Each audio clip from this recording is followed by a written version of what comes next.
جب کبھی تم ہمت ہارنے لگو تو بس دل کو اتنا سمجھانا کہ جو ہو رہا ہے اس میں اللہ کی رضا ہے، اور جو ہوگا اس میں بھی اللہ کی رضا ہوگی۔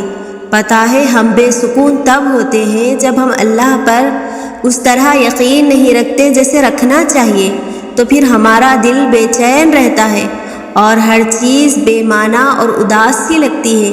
اس لیے ایک لمبی سانس لو اور گزرا ہوا اچھا وقت یاد کرو، اور یاد کرنے کو اگر گزرا ہوا اچھا وقت بھی نہیں مل رہا تو آنکھیں بند کر کے ان تمام مراحل پر نظر دوڑاؤ جن پہ اللہ نے تمہیں تمہارے کہنے سے پہلے ہی سنبھال لیا تھا۔ تم اس کی نعمتیں یاد کرو کہ ہر مشکل کے بعد آسانی ہے، ہر اندھیری رات کے بعد چمکتا ہوا سویرا ہے، اور تم اسے اپنے قریب محسوس کرو۔ بھول جاؤ کہ کوئی شہرک کا فاصلہ بھی ہے، بس بے ساختہ ہونٹوں پہ اس کا نام طاری کر لو، پھر دیکھنا یہ شہرک کا فاصلہ بھی ختم ہو جائے گا اور وہ کیسے سکون بن کر تم میں سما جائے گا۔ اور اللہ ہر اس آنسو سے واقف ہے جو تم نے مسکراتے ہوئے پلکوں کے پیچھے چھپا لیا تھا، اور وہ ہر اس دعا سے واقف ہے جس کے لیے ہاتھ اٹھاتے ہوئے تمہارا دل تکلیف سے پھٹ رہا تھا، اور وہ ہر اس فریاد سے واقف ہے جسے تم نے تڑپتے ہوئے زبان میں دبا دیا تھا، اور وہ ہر اس صدا سے واقف ہے جب تم نے کرب کے مارے سجدے میں کرتے ہوئے اللہ کو پکارا تھا، اور وہ ان راتوں کی وحشت سے بھی واقف ہے کہ جب سب سو رہے تھے اور تم رو رو کر اپنی سسکیوں کو دباتے ہوئے اس سے اپنی بات منوا رہے تھے۔ اللہ سب جانتا ہے، مطمئن رہو، انشاءاللہ عنقریب وہ تمہارے غموں کو خوشیوں میں بدل دے گا۔ اور جب دل گھبرا رہا ہو، جب بے چینی چھا جائے، اور جب مایوسی اپنی لپیٹ میں لے لے، اور جب بلا وجہ اداسی چھا جانے لگے، تو سمجھ جایا کرو کہ رب کا بلاوا آ گیا ہے، سمجھ جایا کرو کہ رب کو یاد کرنے کا وقت آ گیا ہے۔ جان لیا کرو دل کو اطمینان بخشنے کی گھڑیاں آ پہنچی ہے، تب سب چھوڑ کر اللہ سے بات کرے، اس کو محسوس کرے، اس کے وعدوں پر یقین کرے، اور اس پر توکل کر کے اس کی مدد کا انتظار کرنے میں جو قرار رکھا ہے نا اس نے۔ کیسے جانتے اس سکون کو اگر یہ بے چینی نہ آتی تمہیں؟ اور اللہ کی مصلحت تو بہت بڑی چیز ہے۔ کبھی کبھی آپ کو نظر نہیں آ رہا ہوتا ہے کہ آپ کو کہاں جانا ہے، آپ کو کیا کرنا ہے۔ ایسا سمجھے کہ رب نے آپ کی نگاہوں کا راستہ بلاک کر رکھا ہوتا ہے۔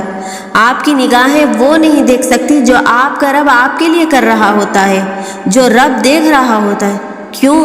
تو سنو، کیا پتہ وہ آپ کو سرپرائز دینا چاہتا ہو، کیا پتہ وہ آپ میں صبر انڈیل کر آپ پر رحمتوں کی ایک ساتھ اچانک برسات کرنا چاہتا ہو۔ رب کی منشا کیا پتہ اسی میں ہو کہ صبر کی بھٹی سے گزار کر آپ کی نگاہوں سے پٹی ہٹائی جائے اور آپ کو حیران کر دیا جائے، اور آپ کو نواز دیا جائے، اور آپ کو راضی کر دیا جائے۔ اور اللہ رب العزت کوئی بھی کہانی ادھوری نہیں رکھتا، بس انداز مختلف ہوتا ہے، مگر وہ ہر قصے کو پورا کرتا ہے۔ کوئی بھی جگہ ہمیشہ خالی نہیں رہتی، اللہ رب العزت اسے ہمیشہ کسی بہتر چیز سے بھر دیتا ہے۔ زخم کوئی بھی عمر بھر نہیں ستاتا، اللہ رب العزت مرہم کا کوئی نہ کوئی ذریعہ بھیج دیتا ہے۔ میں یہ تو نہیں جانتی کہ کب پوری ہوں گی، مگر میں اتنا ضرور جانتی ہوں کہ دعائیں کبھی رد نہیں ہوتی، وہ سب کی سنتا ہے، اور اللہ تم تک تب معجزے لاتا ہے جب تم سب کچھ ختم ہو جانے کے بعد بھی دعا کرتے ہو، اس یقین کے ساتھ کہ اللہ کی دسترس سے تو کچھ بھی باہر نہیں، اور دعائیں تو ان حقیقتوں کو بھی بدل سکتی ہے جنہیں تمہارے مقدر میں پہلے لکھا جا چکا ہے۔ اور اللہ خالی ہاتھ لوٹانے کے لیے تھوڑی نہ تمہیں اپنے در پہ بلاتا ہے، اور زندگی کبھی بھی کسی کے لیے بھی آسان نہیں ہوتی۔ اللہ پر توکل کا مطلب یہ نہیں کہ آپ کی زندگی میں مشکلات نہیں آئیں گی، بہتری کے راستے پر چلنے کا یہ مطلب نہیں کہ اب دکھ نہیں آئیں گے۔ زندگی کا کوئی موڑ آسان نہیں ہوتا، مشکلات بھی آتے ہیں اور دکھ بھی ملتے ہیں، لیکن جب ہم اللہ کی رضا میں راضی رہنا سیکھ لیتے ہیں اور اللہ کے انتخاب کردہ راستوں پر چلتے ہیں تو دکھ میں بھی مزہ آنے لگتا ہے، کیونکہ دل اس بات پر مطمئن ہوتا ہے کہ یہ اللہ کا انتخاب کردہ راستہ ہے اور اس میں اللہ کی رضا ہے۔ اور جس چیز میں اللہ کی رضا ہوتی ہے وہ کبھی بے سکون نہیں ہوتی۔ اللہ کے انتخاب بے حد پرسکون ہوتے ہیں، پھر چاہے آپ مطمئن ہو یا نہیں۔ قرآن میں اللہ تعالیٰ فرماتے ہیں کہ وہ صبر کرنے والوں کے ساتھ ہیں، اور اللہ صبر کرنے والوں سے محبت کرتے ہیں۔ اور جب کبھی تمہارا صبر تھکنے لگے تو یہ آیت یاد کر لینا۔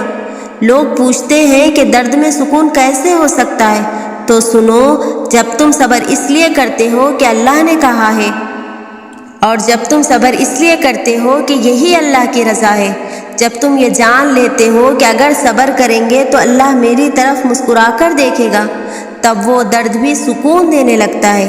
بالکل اس آیت کی طرح کہ اگر صبر کرنا مشکل ہوتا تو اللہ کبھی یہ نہ کہتا کہ صبر کرو۔ وہ جانتا ہے اپنے پیاروں کو، اور اس کے پیارے جہاں صبر مشکل ہو جائے وہیں پر صبر کرتے ہیں۔ اور اللہ کی مدد تب آتی ہے جب مایوس کن حالات میں بھی تم دل پر دماغی وسوسے حاوی ہونے نہیں دیتے، اور تمام در بند نظر آنے کے باوجود بھی پورے یقین سے اللہ سے رجوع کرتے ہیں، تب وہ تمہارے لیے ایسے ذریعوں سے مدد بھیجتا ہے کہ جن کے بارے میں تمہاری عقل گمان بھی نہیں کر سکتی۔ پھر بگڑے کام سنورتے ہیں اور دعائیں سن لی جاتی ہیں۔ تمہارا پختہ یقین اللہ سے اپنی بات منوا لیتا ہے، اور جن دعاؤں کے بارے میں شیطان سب سے زیادہ ناممکن وسوسے دلائے انہیں اور زیادہ یقین سے مانگا کرو، کیونکہ دعائیں ہی سب سے بڑی آزمائش ہوتی ہے، یعنی کہ یقین کی آزمائش۔ اور آزمائش پر پورا اترنے والوں کے لیے اللہ کے ہاں بہترین اجر کا وعدہ ہے۔ اور آپ اتنا پریشان نہ ہوا کریں، یاد رکھیں آپ کے معاملات اس کے ہاتھ میں ہیں جو جانتا ہے کہ آپ کو کیا چاہیے، آپ کے لیے کیا بہتر ہے، اور کیسے آپ کی چاہت کو بہترین بنا کر کس وقت آپ کو عطا کرنا ہے۔ یقیناً وہ وقت بہت ہی قریب ہے کہ جب تمہارا رب تمہیں خوش کرنے میں کوئی کسر نہیں چھوڑے گا، بالکل ویسے ہی جیسے کہ تم نے اس کی رضا کے لیے اپنی خواہشات کو قربان کرتے ہوئے اپنے صبر سے اسے راضی کرنے میں کوئی کسر نہیں چھوڑی۔ اور کیا اللہ کے سامنے کچھ ناممکن ہے؟ ارے وہ تو ممکنات کا رب ہے۔ تو تم دعا مانگتے ہوئے سوچا نہ کرو، بھلے ہی وہ چیز تمہیں ناممکن لگ رہی ہے، لیکن اللہ کے لیے کچھ بھی ناممکن نہیں۔ تو تم بس اللہ سے مانگو، وہی معجزے کرنے والا ہے، وہی عطا کرنے والا ہے، وہی ناممکن کو ممکن کرنے والا ہے۔ اور جب تم صبر کرتے کرتے صبر کی انتہا کو پہنچ چکے ہو تو سنو، اس کی مدد پہنچنے والی ہے۔ تمہارے یہ بہائے ہوئے آنسو اس نے قبول کر لیے ہیں، تمہارا سجدوں میں اس کو پکارنا پسند آ گیا ہے، وہ بس اب راضی ہو گیا ہے تم سے۔ تمہارا نصیب اب بہت جلد بدلنے کو ہے، تمہاری بے رنگ زندگی میں اب وہ رنگ بھرنے والا ہے، اب تمہارا گھر بھی خوشی کے پھولوں سے مہک جائے گا۔ یقین کرو، تم اپنی دعاؤں کی قبولیت بہت جلد دیکھو گے انشاءاللہ۔